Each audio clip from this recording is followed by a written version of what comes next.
Tu veux savoir comment générer des images de haute qualité gratuitement avec ton Android? Alors la bienvenue dans cette vidéo.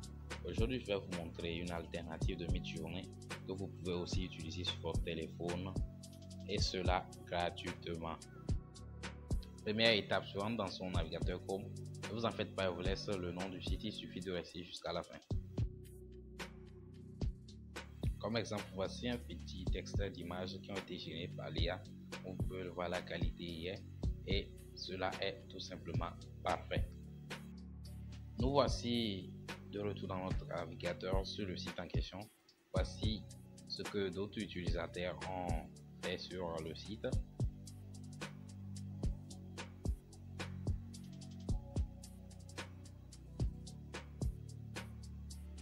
Maintenant, pour procéder à la génération, la barre où j'écris est la place où vous devez taper votre compte. On va tout simplement choisir un compte que j'avais copié. Je le choisis et je le colle. Ensuite, nous continuons.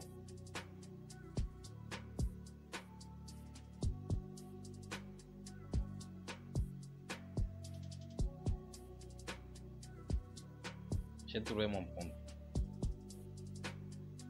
Une fois fait, je clique tout simplement sur Generate et je suis automatiquement redirigé sur cette page. Arrivé à ce niveau, il suffit de choisir Google pour se connecter rapidement. À ce niveau, vous avez le choix. Si vous avez plusieurs adresses email, vous avez tout simplement choisi une d'entre elles et le site même vous redirige automatiquement et Google va envoyer vos infos et vous serez rapidement connecté. Comme vous pouvez le voir, je viens de recevoir la notification que je suis connecté avec succès, ce qui veut dire que maintenant je peux utiliser l'IA. Donc dans cette barre là, je vais entrer mon compte. Je prends mon compte. Maintenant je reviens cliquer sur Generate et je suis redirigé sur la page où je peux créer mon image. Donc une fois sur la page, je n'ai qu'à attendre un tout petit peu et comme vous pouvez le voir, la barre doit être pleine que je reçoive mon image.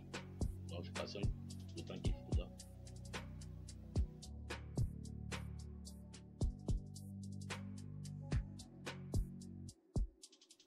Voilà, donc mes images, comme je peux le dire, sont prêtes. Et comme vous pouvez le voir, les U sont faits pour le téléchargement des images et les V pour la version.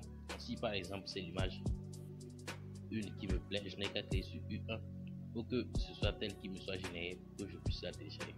Par contre, si je veux que ce soit d'autres versions, donc que l'IA se base sur cette même image pour générer plusieurs autres, je n'ai qu'à cliquer sur V1. Donc chaque image avec son numéro et sa version en quelque sorte. Là j'ai tout simplement fait certains choix, donc nous allons voir ce que nous allons avoir comme résultat. J'ai cliqué sur certaines images. Comme je le disais, les V c'est pour la variation ou les versions d'une image. Donc voici l'image qui m'a été générée parce que j'ai cliqué sur U1. Une fois l'image générée, pour la télécharger, il suffit tout simplement de cliquer longuement dessus et de cliquer sur télécharger l'image et elle sera téléchargée directement dans vos galeries. Maintenant, pour avoir des images très précises et bien réussies comme celle-ci, il suffit de bien décrire ou de tout simplement utiliser l'aide que l'IA elle-même propose. Pour le nom du site, rendez-vous tout simplement dans la description de la vidéo. Je vous ai laissé le lien là. Cliquez, allez-y et utilisez. Si jamais vous avez des problèmes, n'hésitez pas à me contacter. Abonne-toi, like la vidéo, partage.